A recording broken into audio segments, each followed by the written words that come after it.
இந்தியாவோட நெருக்கமான உறவு இருப்பதனால தெரியும், இந்தியாவிலே வீட்டுக்கு வீடு பால் பேக்கெட் போடுவார்கள். அம்மா பால் பால் என்று பால் விடும். ஆனால் இன்றைக்கு நம்முடைய தேசத்தில் அப்படி கிடையாது. பாலை பேக்கெட்டில் அடைத்து விநியோகிப்பது கிடையாது. எங்களுடைய திட்டம் வீட்டுக்கு வீடு பேக்கெட்டுகள் அடைக்கப்பட்ட பாலை கொண்டு சேர்ப்பது. அதற்கு நமக்கு ஒரு பால் பதனிடுகின்ற பேக்கெட்டில் அடைக்கக்கூடிய ஒரு தொழிற்சாலை வேண்டும். அதற்கான மதிப்பீடுகள் ஏற்கனவே செய்யப்பட்டிருக்கிறது. முன்மொழிவுகள் அரசாங்க அதிபரிடம் கொடுக்கப்பட்டிருக்கிறது. மீள்குடியேற்ற அமைச்சரிடம் கொடுக்கப்பட்டிருக்கிறது. ஓரளவு நிதி ஒதுக்கப்பட்டிருந்தாலும் நிதி போதாது. நீளமாக கதைப்பதற்கு இது பொருத்தமான இடமும் அல்ல. ஒரு வாய்ப்பு தந்தால் அது பற்றிய முன்மொழிவுகள் வெற்றி வழங்கப்படுத்த முடியும். இது என்னுடைய முதலாவது கோரிக்கை. இன்றைக்கு வேலை வாய்ப்பு இல்லாத பெரிய பிரச்சனை வந்து இந்த வேலை வாய்ப்பு பிரச்சனை கொண்டிருக்கிற நம்முடைய எம்பிமார் கூட அந்த இதில் போய் அந்த பட்டதோடு கலந்து கொண்டு உணவு கொண்டதை கூட நாங்கள் பார்த்தோம். அவ்வளவு தூரம் நெருக்கடியாக இன்றைக்கு வேலை இல்லாத பிரச்சனை நம்முடைய மண்ணில் இருக்கிறது. கூட்டுறவுத்துறை வலுப்படுமாக இருந்தால் பெருமளவு வேலையில்லா பிரச்சனைக்கு கூட தீர்வுகளை காண முடியும். இன்றைக்கு நம்முடைய மண்ணுக்காக போரிட்டு பெருட்ட திறமையானவர்கள், உயர்தர பரீட்சை எழுதாமல் மண்ணிற்காக தியாகம் செய்தவர்கள், சாதாரண பரீட்சை எல்லாமல் தியாகம் செய்தவர்கள், இன்றைக்கு போராட்டம் முற்றுக்கு வந்த பிற்பாடு கல்வித்தராதனமின்மையாலே பாதிக்கப்பட்டிருக்கிறார். குறிப்பாக முன்னாள் போராளிகள், அவர்களுக்கெல்லாம் வாய்ப்பு கொடுக்கக்கூடியதாக கூட்டுறவுத்துறை இருக்கு. எனவே கூட்டுறவுத்துறை வலுப்படுத்தப்பட வேண்டும் என்பது என்னுடைய ஒரு முக்கியமான தாழ்மையான கருத்து. அடுத்த விடயம் பலருக்கு தெரியாது. கூட்டுறவு சங்கங்களுடைய நிதிகளை, நாங்கள் எங்களுடைய நிதிகளை கிராமிய கூட்டுறவு வங்கிகளுடைய சமாசத்தில் தான் வைத்துவிடுகிறோம்.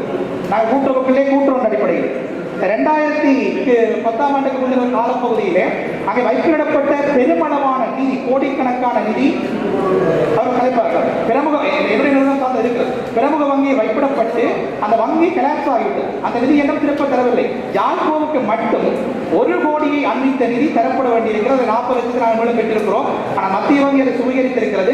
தயவு செய்து எங்களுடைய கௌரவ பாராளுமன்ற சுமந்திரன் ஐயா அவர்களுக்கு பிரதம மந்திரியோடு நெருக்கமான உறவு இருப்பதன் காரணமாக இந்த பிரச்சனையை தயவு செய்து கொண்டு போய் மத்திய வங்கியில் இருக்கக்கூடிய அந்த நிதியை மீள பெற்றுத் தருவதற்கு தயவு செய்து ஒரு வழி செய்ய வேண்டும். கோடிக்கணக்கான அன்றாடம் காட்சிகளுடைய அடிப்படை வாழ்வாதாரத்தோடு இருக்கக்கூடிய கூட்டுறவுடைய கோடிக்கணக்கான நிதி, அது எங்களுடைய முக்கியமான ஒரு. அது 2வது சரணோனையாக இருக்கக்கூடிய ஒன்றுதான்.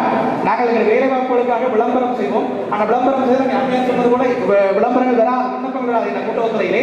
ஆனால் விளம்பரம் செய்வதற்கு நாங்கள் ஏற்கனவே 10,000 செலவழித்து விடுவோம். ஆனால் பொருத்தமான விண்ணப்பங்களை வந்து ஆட்சேபம் செய்ய முடியாமல். எனவே தயவு செய்து நாங்கள் பாராளுமன்ற உறுப்பினர்களுக்கு அப்பாலே ஒரு ஊடக நிறுவனத்தினுடைய அதிபதி என்ற அடிப்படையோடு சேர்ப்பது கூட்டுறவு நிறுவனங்களுடைய அந்த விளம்பரங்களுக்கு தயவு செய்து ஒரு சகாய இதை நீங்கள் உங்களுடைய நிறுவனம் சார்ந்து செய்தீர்கள். எங்களுடைய வடக்கு மாநில முக்கியமான ஊடகம் பலருடைய கைகளுக்கு போகிற ஊடகம் என்ற அடிப்படையில் ஒரு சகாய அடிப்படையில் எங்களுக்கு ஒரு திட்டத்தை வகுத்து தருவதாக இருந்தால், விளம்பரங்கள் செய்வதற்கு ஒரு குறிப்பிட்ட சலுகை தருவதாக இருந்தால் அது மிகப்பெரிய உதவியாக இருக்கும் என்பதை நான் இந்த சபையில் சொல்ல. நிறைவாக ஒரு கருத்து, அரசியல் நிலைத்திருப்புக்கான சில செயற்பாடுகளினாலே அபிவிருத்தி நிலைத்திருப்புக்கான சில செயற்பாடுகள் கேள்விக்குள்ளாகிறது புரியும்.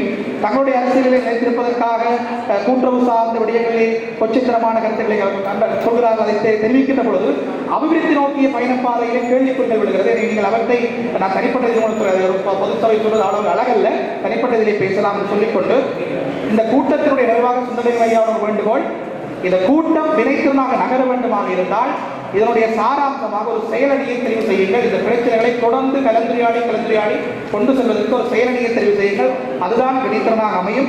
எனவே நிறைவாக எங்களுக்கு ஒரு பால் பதனிடும் தொழிற்சாலையை பெரிய பணம் பெறாது கூட ஒரு 50 மில்லியனுக்குள்ளாக அரசாங்கத்தில் புதிய பணம் அமைத்து தந்தால் ஒட்டுமொத்த வடமாகாணத்திற்கும் அது நீடித்து நிலைத்திருக்கக்கூடிய அபிவிருத்தியினுடைய அடையாளமாக இருக்கும் என்று கூறி இந்த வாய்ப்புக்கு நன்றி கூறி விடைபெற்றுக் கொள்கிறேன். நன்றி. பெற்றுத்தாரங்க உதவி செய்யுங்கோ, வரிச்சலுகை பெற்றுத்தாருங்கோ என்று சொல்லி மின் தூக்கி பொருத்தி தாருங்கோன்னு சொல்லி இன்னொரு நிலையில் விண்ணப்பங்கள் வந்து கொண்டிருக்குது. கௌரவ சரணபவன் உரையாற்றுகிற போது சொன்ன கருத்துக்களுக்கு ஒரு தலைவர் சில கருத்துக்களை சொல்லியிருக்கிறார். இது இந்த 2 கருத்துக்கள்லையும் மிக முக்கியமான ஒரு விஷயம் அடங்கி இருக்கிறது எல்லாருக்கும் தெரிந்தது. இன்றைய அரசாங்கத்திடம் பொருளாதார கொள்கையை மாற்ற சொல்லி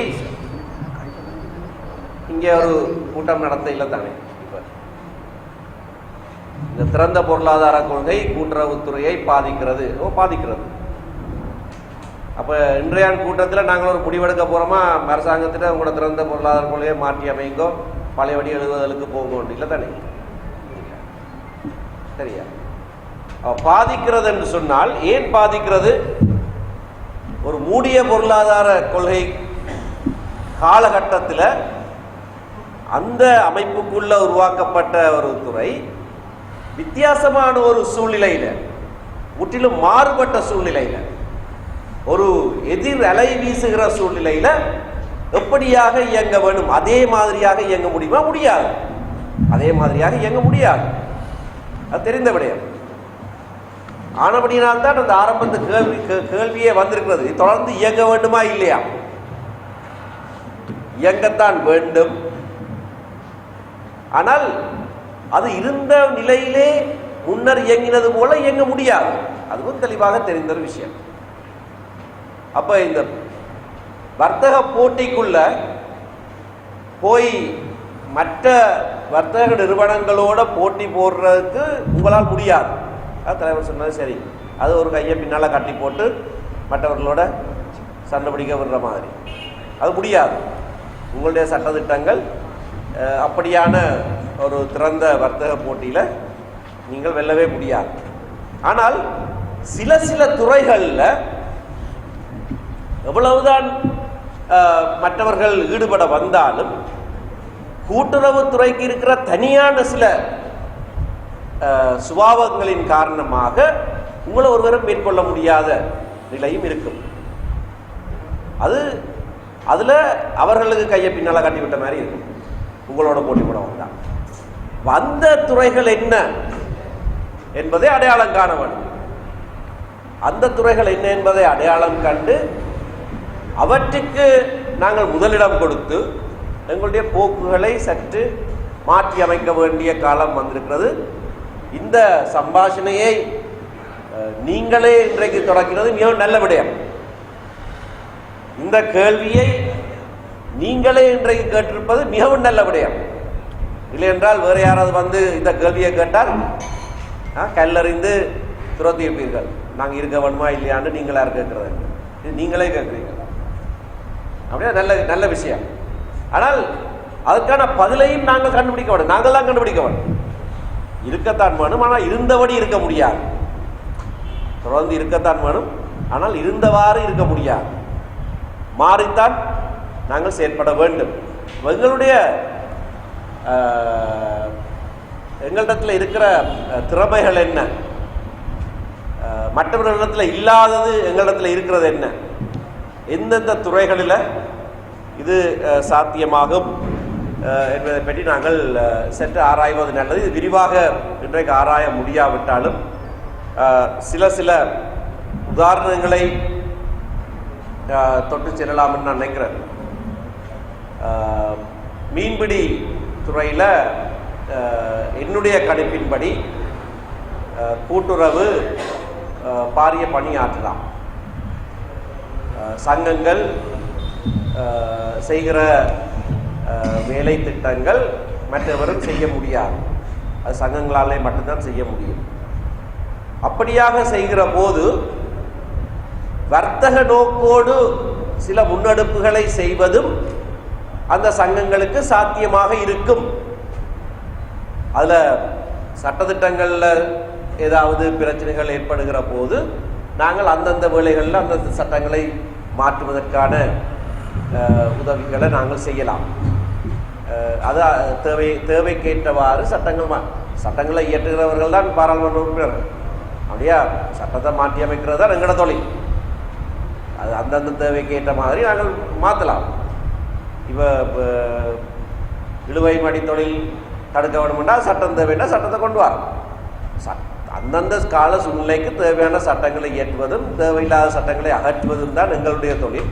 ஆனபடினால அந்த அந்த விடயத்தில் நாங்கள் சில காலடி எடுத்து வைத்து முன்னேறுகிற போது தான் அது தெரிய வரும். மீன் என்ன பதனிடுறது இல்லாட்டி டின்ல அடைக்கிற தொழிற்சாலைகள் கூட்டுறவு சங்கங்களே நடத்தலாம். அதில் எந்த விதமான கட்டுப்பாடு இருக்க நினைக்கிறீங்களா? அதான் அந்தந்த சங்கம் செய்யலாம். அந்த சங்கம் செய்யலாம். அதுக்கான ஒரு திட்ட வரைபொன்றை உருவாக்குவதில் உதவி தேவையாக இருந்தால் நிச்சயமாக நாங்கள் அதில் செய்யலாம். இப்போ எங்களோடு இணைந்து செயற்படுகிற சில நிபுணர்கள் இருக்கிறார்கள். யாழ் மாவட்டத்திலே இருந்து அதற்கான வேலை திட்டங்கள் சிலவற்றை முன்னெடுக்கிறார்கள்.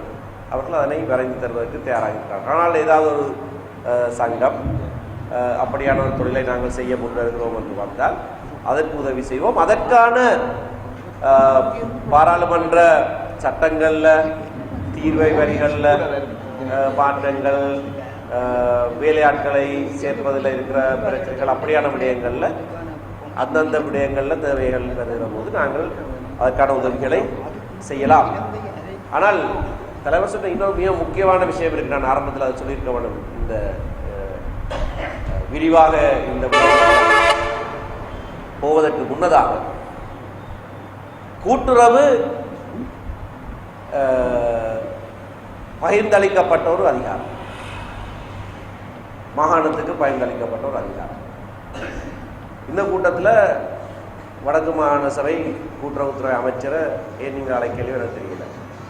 மிக முக்கியமான ஒருவராக பங்கு வகிக்கிறார். அந்த இடைவெளி என்றால் பாராளுமன்றத்தில் ஒரு சட்டம் இருக்கு, கூட்டுறவு சட்டம். ஆனால் அதை நடைமுறைப்படுத்துகிற அந்த சட்டத்தையும் நடைமுறைப்படுத்துகிற அமைச்சர் இப்பொழுது மாகாண அமைச்சர் தான் தவிர மத்திய அமைச்சர் அல்ல. சட்டப்படி அந்த மத்திய பாராளுமன்றத்தில் நிறைவேற்றப்பட்ட கூட்டுறவு சட்டத்தையும் இருக்கிற அதிகாரங்களை உபயோகிப்பது மாகாண அமைச்சர் தான் தவிர மத்திய அமைச்சர் அல்ல. ஆகையினால இதில் எங்களுடைய பங்களிப்பு இன்றைய காலகட்டத்தில் நாங்கள் செய்யக்கூடியதாக இருந்தாலும், இன்றைக்கு ஒரு மாறுபடுகிற ஒரு காலம் இருக்கிறது. மாகாணத்துக்கு சரியாக அதிகாரங்கள் கொடுக்கப்படவில்லை என்று சொல்லுகிறார்கள். அப்படி சாட்டு சொல்லக்கூடிய ஒரு சூழ்நிலையில் நாங்களும் ஏதாவது செய்யக்கூடியதாக இருக்கும். ஆனால் வெகு விரைவில் அது மாறும் என்று நாங்கள் தான் எதிர்பார்க்கிறோம். இந்த அதிகாரங்கள் பகிரப்பட வேண்டும் என்றுதான் எங்களுடைய கோரிக்கை. அப்படியே பகிரப்பட வேண்டும் என்று சொல்லிக்கொண்டே அது பகிரப்படாமல் இருக்கிற மாதிரியான செயற்பாடுகளில் நாங்களும் தொடர்ச்சியாக ஈடுபட முடியாது. ஆனால் இந்த குறுகிய காலகட்டத்துக்குள்ள நாங்கள் ஏதாவது செய்யலாம். ஆகையினால மாகாண அமைச்சரோட, மாகாண சபை உறுப்பினர்களோட நீங்கள் கூட்டுறவு சங்கங்கள் கூடுதலாக நெருக்கமாக ஈடுபட வேண்டும். அதுலேயும் ஏதாவது கஷ்டம் இருந்தால் அதை நீங்கள் சொல்லலாம். மற்றது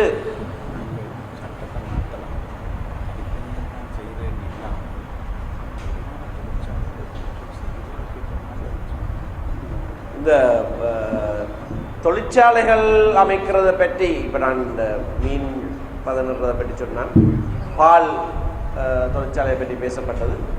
அதுவும் செய்யலாம். அதிலையும் செய்கிறதுக்கான தடை எதுவும் இருப்பதாக எனக்கு தெரியவில்லை.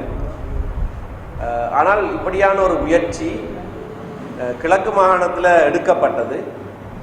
அது கூட்டுறவால் செய்யப்படவில்லை, சில தனிப்பட்டவர்களால் சேர்ந்து செய்யப்பட்டது. ஆரம்பத்தில் வெற்றிகரமாக இருந்தாலும் அது தோல்வியில் முடிவடைந்திருக்கிறது. இப்போ தொழிற்சாலையையும் வீட்டையும் எல்லாவற்றையும் வங்கி பொறுப்படுத்து விற்கிறதுக்கு தயாராக இருக்குது.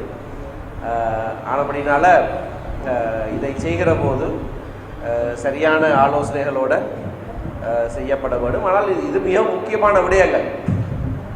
இந்த தடவை வரவு செலவு திட்டத்தில் பல முன்மொழிவுகள் இருக்கின்றன. இந்த முன்மொழிவுகள் அதுக்கான பண ஒதுக்கீடுகள் செய்யப்பட்டதாகவும் சொல்லப்பட்டிருக்கிறது. ஆனால் அந்த பண ஒதுக்கீடுகள், அந்த பணங்கள் கொடுக்கப்படாது. அதுக்கான வேலை திட்டம் ஒன்று வருகிற போது தான் அந்த பணம் வரும். அப்போ அந்த என்னென்ன துறைகளில் பண ஒதுக்கீடுகள் செய்யப்பட்டிருக்கிறது, அந்தந்த துறைகளில் தனியார் முதலீடுகள் செய்கிற போது அதில் அரசாங்கத்துடைய பங்களிப்பு என்னவென்று சொல்லப்பட்டிருக்கிறது. அந்த தனியாருடைய முதலீடு என்பதிலே கூட்டுறவும் வேணுமானால் அதில் நீங்கள் ஒரு முயற்சியை எடுக்கலாம். சில துறைகளை இன்றைக்கு இந்த கலந்துரையாடலில் இருந்து நாங்கள் போகிற போது ஒரு குறைந்தது ஒரு 5 துறைகளிலே நாங்கள் கூட்டுறவாக ஒரு ஒரு திறந்த பொருளாதாரத்தில் வர்த்தகம் செய்கிற நிறுவனமாக இயங்குவதற்கு ஒரு 5 துறைகளை நாங்கள் அடையாளம் கண்டு செல்ல முடியுமாக இருந்தால் அந்த 5 சம்பந்தமாகவும் நாங்கள் நிபுணர்களை உங்களுக்கு தருவோம். அதற்கான முன்மொழிவுகளை வரைவதற்கும் அரசாங்கத்திடத்தில், அது மத்திய அரசாங்கத்தில் பெற வேண்டிய அனுமதிகளை பெறுவதற்கும் நாங்கள் உதவி செய்வோம். இதுதான் நான் நினைக்கிறேன் மிக முக்கியமாக கூட்டுறவுடைய எதிர்காலத்தை பற்றி செய்ய வேண்டியதாக இருக்கிறது. ஆனால் நீங்கள் சொன்ன மற்ற பல விடயங்கள் சம்பந்தமாகவும் சில கருத்துக்களை நான் சொல்ல விரும்புகிறேன். இந்த கூட்டுறவு வங்கி சம்பந்தமாக கிராமிய அது பிரமுக பேங்க்ல காசை போட்டு காசு இல்லாம போன ஒரு விஷயம். அது ஒவ்வொரு சங்க தலைவருக்கும் பணம் கொடுக்கப்பட்டு அதனால பணம் மாற்றி பிரமுக பேங்க்ல போடப்பட்டது. இது இந்த விவரங்கள் எல்லாம் என்கிட்ட இருக்குது. நான் அரசியல்வாதியாக வர்றதுக்கு முதல்ல பிரமுக பேங்க்ல பணம் முதலீடு செய்தவர்களுக்காக 2 தரம் வழக்காடி அதுக்கு பிறகுதான் இந்த இலங்கை தேசிய சேமிப்பு வங்கி என்றொன்று, தேசிய இலங்கை சேமிப்பு வங்கி என்றொன்றும் உருவாக்கப்பட்டதும் 2வதாக கொடுக்கப்பட்ட வழக்கு தீர்ப்பின் காரணமாக. அதன் மூலமாகத்தான் கொஞ்சம் பணமாவது திருப்ப வந்தது. இல்லாட்டி அவன் ஒரு பணமும் ஒருவருக்கும் கிடைத்திருக்காது. ஆனபடினால இப்போ அந்த பணத்தை திருப்பி பெறுவதற்கு உதவி செய்ய வேண்டும் என்று கேட்டால் அது முடியாத காரியம். ஒன்றுமே இல்லாத நிலையில இருந்து சில பணம் வைப்பாளர்கள் வழக்கு வைத்த காரணத்தை கூட சங்கங்களும் அந்த வழக்கில் இணைந்து வரலாம். யாழ்ப்பாணத்தில் இருந்தும் அந்த வழக்குகளில் யாரும் இணைந்து செயல்பட்டு வரலாம். 37 கிராம வங்கிகளுக்காக நான் வாதாடின நேரம் யாழ்ப்பாணத்திலிருந்து யாரும் வந்ததாக எனக்கு ஞாபகம் இல்லை. எல்லாத்துக்கும் கூடுதலாக 2000 3000 பண வைப்பாளர்களுக்காக அந்த வழக்கல் செய்யப்பட்டது. அதில் வெற்றியடைந்ததன் பெறுவது தான் கொஞ்சம் பணமாவது திரும்ப வருது. அப்படியே அது இனிமேல் கிடைக்காது. அதை எடுத்து தாங்க கொண்டு கேட்கறதுலேயும் எந்த விதமான பிரயோசனமும் இல்லை. அதை விட கூடுதலான நட்டம் உங்களுக்கு ஏற்பட்டிருக்கும். ஆனால் இப்போ அந்த நட்டம் கொஞ்சம் குறையுது. இந்த பார உறுதி சங்கத்தவர்கள் வந்து சொன்னது, அவர்களிடத்துல வந்து சரி போய் போலீஸ் முறைப்பாடு எல்லாம் செய்து உங்கள்ட்ட வாக்குமூலங்கள்லாம் பெற்றிருக்கிறார்கள். அது கொஞ்சம் கொஞ்சமாக தான் நகரும். 2 வருஷத்துக்கு முதல் நீங்கள் உங்களுடைய முறைப்பாடு கொடுத்த அதே நேரத்தில் தான் அதே மகேஸ்வரி நிதியத்துக்கு எதிராக வேற முறைப்பாடுகளும் கொடுக்கப்பட்டது. மணல் கொள்ளை சம்பந்தமாக ஒரு முறைப்பாடும் நான் தான் போய் கொடுத்துறேன், உங்களோட போய் கொடுத்த மாதிரி. இப்போ போன கிழமை தான் கடிதம் வந்திருக்குது. பருத்தித்துறை அந்த நேரத்து பிரதேச சபை தலைவர்கிட்ட வாக்குமூலம் தர வர சொல்லி இந்த லஞ்ச ஊழல் ஆணைக்குழு அது அந்த வேகத்தில் நகருது. இந்த அரசாங்கம் வந்து இந்த ஊழல் இருந்தவர்கள் எல்லாரையும் சிறையில் அடைப்போம்னு சொல்லி போட்டு பார்க்குறீங்க தானே.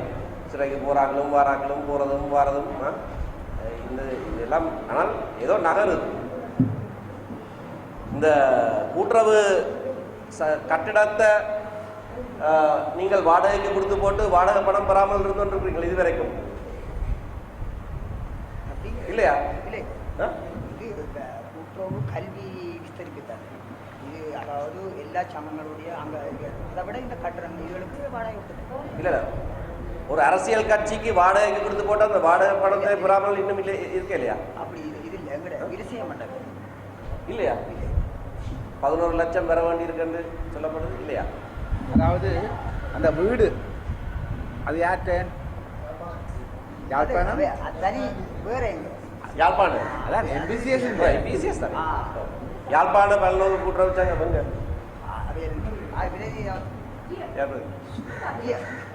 வர வேண்டி இருக்கா உங்களுக்கு படம்? எவ்வளவு? 11 லட்சம். சரி, நான் சொன்ன உங்களுக்கு கணக்கு சரிதான், கணக்கு தெரிஞ்சான்னு சொன்னேன். அவ பாராளுமன்ற உறுப்பினர்களை கூப்பிட்டு வச்சிருத்தி கூட்டுறவு எப்படி முன்னேற வேண்டும் கேட்குறீங்க. அந்த பணத்தை கொடுக்க வேண்டிய ஆட்கள்ட்ட அந்த பணத்தை முதல்ல கேட்டு வருங்கோ. இல்லாட்டி ஊழல் ஆணைகளோட முறைப்பாடு செய்யுங்க, நாங்கள் உதவி செய்கிறோம். அந்த கட்சிக்கு எதிராக நாங்கள் பல முறைப்பாடுகளை செய்து ஏற்கனவே மக்கள்கிட்ட பணத்தை கொள்ளையடித்ததுக்காக அதை செய்திடுங்கோ. என்றால் கூட்டுறவு சங்கங்கள்ட பணம் ஒரு தட்ட சொந்த பணமும் இல்லை. அதை அரசியல் கட்சிகளுக்கு தாரவார்த்து போட்டு பேசாமல் இருந்து போட்டு பிறகு இப்போ இருக்கிற பாராளுமன்ற உறுப்பினர்கள்ட்ட கையை நட்டி கொண்டிருக்கிறதெல்லாம் பிரயோசனம் இல்லை. சரிதானே? அதை அப்படியே விட்டுட்டு இருக்கிறதும் நீங்கள் செய்கிற பெரிய ஊழலாக இருக்கும். ஏன்னா அது கூட பணம் இல்லை. அதை திரும்பி பெறுறதுக்கான வழியை முயற்சியை நீங்கள் எடுக்காவிட்டால் நீங்களும் அந்த ஊழலில் பங்குதாரர்களாக தான் இருப்பீர்கள். அது திரும்ப பரவாயில்ல. அதுக்கு உதவி வேண்டாம், தாராளமாக தருவோம். வழக்கு செய்கிறனாலும் செய்கிறோம். சரியா? ஆகவே அந்த சொல்லப்பட்ட சிறிய சிறிய பல விடயங்கள் சம்பந்தமாக நான் அதையும் சொல்ல வேண்டும் என்றக்காண்டி சொல்கிறேன். ஆனால் அதிலே உங்களுடைய பங்களிப்பும் கூடுதலாக இருக்க வேண்டும். கடந்த காலங்களில் இருந்த சூழ்நிலைகள் எங்களுக்கு தெரியும். ஆனால் நிலைமை மாறுகிற போது இதை பெற்றுத்தாருங்கள் அதை பெற்றுத்தாருங்கள் என்று கேட்கிற போது இவற்றையும் செய்ய வேண்டும். மற்றது பணம் தென்னை அபிவிருத்தி கூட்டுறவு சங்கங்கள் திக்கம் படிசாலை சம்பந்தமாக பல தடவைகள் அவர்களுடைய வேண்டுதலின் பேரில் நாங்கள் அரசாங்கத்தோடு பேசியிருக்கிறோம். தீர்மானங்கள் எடுக்கப்பட்டிருக்கிறது. ஆனால் இன்னமும் நடைமுறைப்படுத்தப்படவில்லை. அவர்களுடைய வரி சம்பந்தமாகவும் பல தடவைகளில் பேசியிருக்கிறோம். அதை நாங்கள் திரும்பவும் அதை சொல்லி இந்த வருஷம் அதை செய்ய வேண்டும். ஆனால் அந்த வடிசாலையுடைய பொறுப்பு முற்று முழுதாக அங்கே என்ன இன்னும் கையில் தர இல்லை. இன்னும் தர இல்லை.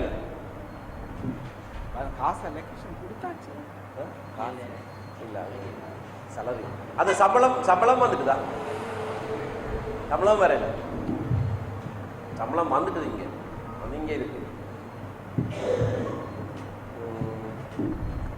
அது நவீனப்படுத்தப்பட வேண்டும் சொல்லி இப்போ திரும்ப வேறொரு முயற்சி நடக்குது. நாங்கள் சொல்லிக்கிறோம் முதல்ல அது அந்த சங்கங்கள்ட கையில் ஒப்படைக்க வேண்டும் என்று. அதுக்கான தீர்மானம் எடுத்து இப்போ 1.5 வருடத்துக்கு மேலே அது இன்னும் நடைமுறைப்படுத்தப்படவில்லை. ஆகவே அப்படியான சில முக்கியமான விடயங்கள் சம்பந்தமாக ஏதாவது செய்ய வேண்டுமாக இருந்தால் நாங்கள் ஒரு காலத்தில் எண்ணிக்கையில் அதுக்காக உங்களோட அரசாங்கத்தோடு நாங்கள் பேசியிருக்கிறோம். அதுக்கான முடிவு கிடைத்ததாக சொல்ல முடியாது. எல்லா விடயத்திலையும் அப்படித்தான். இன்னும் ஒரு முடிவும் வந்ததாக இல்லை. ஆனால் அதுக்காக நாங்கள் பேசாமல் இருக்க இல்லை. உங்களுடைய தேவைக்காகவும் நாங்கள் அரசாங்கத்தோடு அதை பற்றி பேசியிருக்கிறோம். அப்படியான தேவைகள் ஏதாவது ஒரு சங்கத்துக்கு வருகிற போது அதை நாங்கள் பேசுவதற்கும் அதுக்கான முடிவுகளை அரசாங்கத்தை நிர்பந்திப்பதற்கும் நாங்கள் தயாராக இருக்கிறோம். ஆனால் ஒட்டுமொத்தமாக கூட்டுறவு மறுசீரமைப்பு என்கின்ற இதோடு தான் நான் முடிக்க போகிறேன். மறுசீரமைப்பு, அதாவது புதிய காலத்தில் என்ன மாதிரியாக நடைமுறைப்படுத்தப்பட வேண்டும், இந்த மாற்றங்கள் என்ன கொண்டு வர வேண்டும், முன்னர் செய்த பல விடயங்கள் நாங்கள் செய்யாமல் விடலாம், புதிதாக என்னென்ன விடயங்கள் செய்ய வேண்டும் என்பதை குறித்து ஒரு மறுசீரமைப்பு சம்பந்தமாக உங்களுடைய தலைவர்கள் மட்டத்தில் சில ஆலோசகர்களோடு சேர்ந்து நடவடிக்கை இருக்கும். தீர்மானம் எடுத்து முதல் நாங்கள் கொடுத்துருக்கோம். அதுதான் உள்ள போகணும். கண்ணபிரச்சி அதை விட என்னென்ன கூட்டுறவு மொத்த இப்போ விற்பனை நிலையம் கடந்த காலத்தில் அமைக்கப்பட்டது. இன்று அதனூடாகவும் சில அதை இதை கொடுத்து கொண்டிருக்கிறாங்க. அது இங்கே ஏன் அரசாங்கம் எங்கட பகுதி அதை விட கடந்த காலத்தில் நெல் கொள்வனவுக்காக அரசாங்க அதிபரிடம் மத்திய அரசாங்கம் நிதி கொடுத்தது. இன்று அதை நெல் சந்தைப்படுத்தும் சபைக்கு மாற்றிவிட்டார். அப்போ என்ன என்றால் எங்களிடம் நாங்கள் அப்படியான குறிப்பான இந்த இதில் இருக்கிறது கொஞ்சம் பல விஷயங்கள் இருக்கு. இந்த குறிப்பாக நாங்கள் செய்யக்கூடிய இப்போ உடனடியான கோரிக்கைகளை நீங்கள் நிலைப்படுத்தி தரலாம். ஆனால் இந்த பொதுவான ஒரு மறுசீரமைப்பு, ஒரு கலந்துரையாடல், ஒரு சிந்தனை ஒன்று ஏற்பட வேண்டும் நான் நினைக்கிறேன். மற்றவர்கள் என்ன நினைக்கிறீங்க? இல்ல ஏற்கனவே நாங்கள் எங்களுடைய இந்த பணியாளருடைய சம்பள விடயம் இல்ல மாற்றம். இப்ப உதாரணத்துக்கு என்னடா நாங்க சின்ன சின்ன விஷயங்களை நான் சொல்லல. இல்ல நான் சொல்றேன் ஒட்டுமொத்தமாக கூட்டுறவு கட்டமைப்பு மாற்றி அமைக்கப்பட வேண்டும், மறுசீரமைக்கப்பட வேண்டும் என்றதை பற்றி ஒரு சிந்தனை இருக்கிறதா? அதற்கான ஆராய்ச்சி நடத்தப்பட்டிருக்கிறதா? ஏற்கனவே அந்த பிரதி நாங்கள் தான் உண்மையாக ஒரு குறிப்பை நாங்கள் கொடுத்துக்கிறோம். ஒரு 50 லட்சம் சுழற்சிக்கு எங்களுடைய 25 பணியாளர் குறைந்தது நாங்கள் வைத்திருக்கிறோம். ஆனால் அவர்களுக்கான கொடுப்பனவு 5 லட்சம் போகும். ஆனால் அதை தனியார் 4 பேரோட அந்த 50 லட்சத்துக்கான சுழற்சியை செய்திருக்கிறார்கள். நாங்கள் இன்று சொல்வது பணியாளர்கள் கடமை என்பது அவர்களுக்கு கடமை, அதாவது இந்த இதுக்கு நினைவிக்காமல் அவருடைய வேலைக்கேற்ப கொடுப்பாங்க, அதாவது கொம்பனி சட்டமா அதாவது கொண்டு வேண்டும், அதை தான் நான் கொடுத்துருக்கிறோம். ஆனால் அவர்கள் இன்னும் இறங்கி வர இல்லை. இன்னும் நான் அந்த ஒவ்வொரு குறித்த விஷயத்தை பற்றி பேசல. நான் சொல்ற வந்து ஒட்டு மொத்தமாக இந்த அமைப்பையே வித்தியாசமான ஒரு முறையில் நாங்கள் பார்க்க முடியுமா? அதற்கு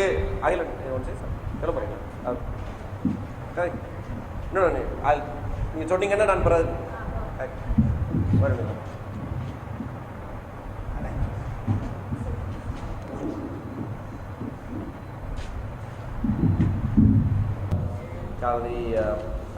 அவர் சொன்னார்.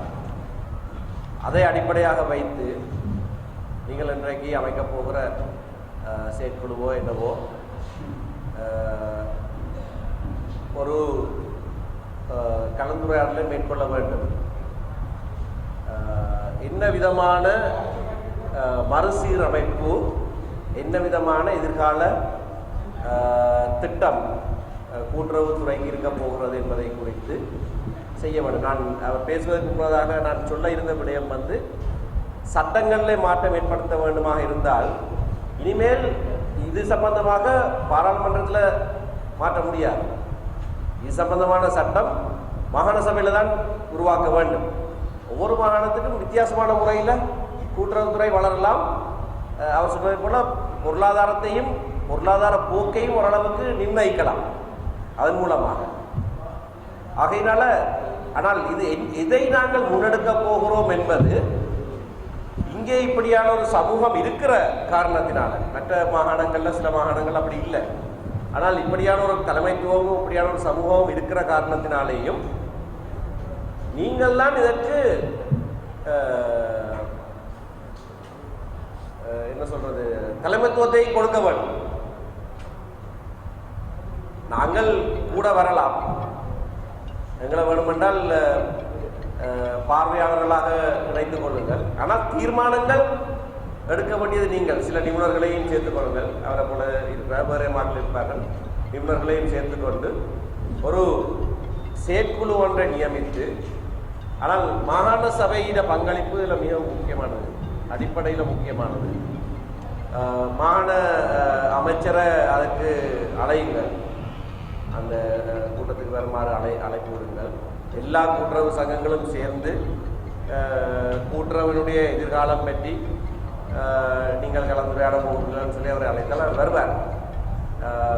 வேறு மாகாண சபை உறுப்பினர்களும் நீங்கள் வேண்டுமென்றால் அழைக்கலாம். பாராளுமன்ற உறுப்பினர்களை அழைத்தால் நாங்களும் வருவோம். ஆனால் அந்த செயற்குழு என்பது உங்களுடையதாக இருக்க வேண்டும், நீங்கள் அமைக்கிற ஒன்றாக இருக்க வேண்டும், நீங்கள் அந்த தீர்மானங்களை எடுக்கிறதா இருக்க வேண்டும். ஆனால் நாங்களும் மாகாண சபையும் அதிலே இணைந்து செயற்படுவது அதில் எடுக்கிற தீர்மானங்களை நடைமுறைப்படுத்துவதற்கு உதவியாக இருக்கும். மாகாண சபையிலே கூட்டுறவு சம்பந்தமான இன்னும் ஒரு நியதி சட்டமும் இயற்றப்படவில்லை. அது இயற்றப்படுகிற போது நீங்கள் உங்களுடைய புது சிந்தனை முழு வடிவம் பெறுகிறதாக வேண்டுமென்றால் அதை நாங்கள் பார்க்கக்கூடியதாக இருக்கும். ஆகையினாலே அப்படியான ஒரு செயற்குழுவை இன்றைக்கு நீங்கள் அமைப்பீர்களா? ஆனால் ஏற்கனவே செய்யப்பட்ட எல்லாவற்றையும் ஒரு பக்கத்தில் வைத்துவிட்டு செய்ய சொல்லி நான் சொல்லல.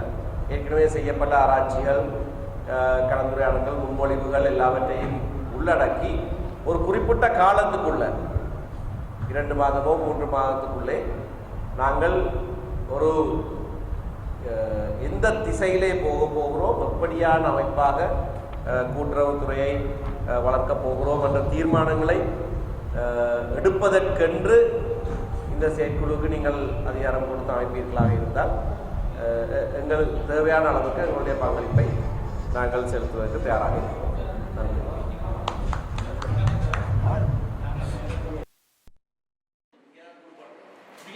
இருக்கிறதை நீங்கள் அந்த வங்கியில் வைக்கலாம். அதில் பிரம்மோ வங்கி தான் கூடின வட்டி விதம் இருந்தது. எனவே ஸ்ரீலங்கா தகவல்தான் தீர்மானம் நிறைவேற்றி புதிய அனுமதி எடுக்கப்பட்டது. தேசிய அனுமதி எடுக்கப்பட்டு அந்த பிரம்மோ வங்கியில் 3 லட்சம் வைக்கப்பட்டது. அது இலங்கையில் உள்ள சகலரும் வைக்கப்பட்டது. தனிய கிராமிய வங்கி சமாதம் மட்டும் வைக்கப்படவில்லை. அதே நேரத்தில் நீங்கள் சொல்ற மனநலக்கூடிய விஷயம் தலைவர்கள் மாசுவாரி கொண்டு அங்கே கூட்டணும் தலைவர்பால் காசு வாங்கினதுக்கான ஆதாரங்கள் இப்பவும் இருக்குது. நீங்கள் கோல் சர்டிபிகேட் கொடுத்தது அந்த கோல் சர்டிபிகேட் எல்லாம் நீதிமன்றத்தில் சமர்ப்பிக்கப்பட்ட உடையது. அதுக்கான விசாரணைகள் இன்னும் நடந்து கொண்டிருக்கு. ஒவ்வொருவருக்கும் கோல் சர்டிபிகேட் கொடுத்தது, அந்த கோல் சர்டிபிகேட்ல உண்மையாக எவ்வளவு பணம் இருந்ததுன்னு தெரியாது. ஒவ்வொரு கிராமிய கோல் சர்டிபிகேட் கொடுக்கப்பட்டது. அது கோல் சர்டிபிகேட் அப்படியா நடப்பதற்குரிய விடயம் தான். ஆனால் அது உண்மையான விடயம்.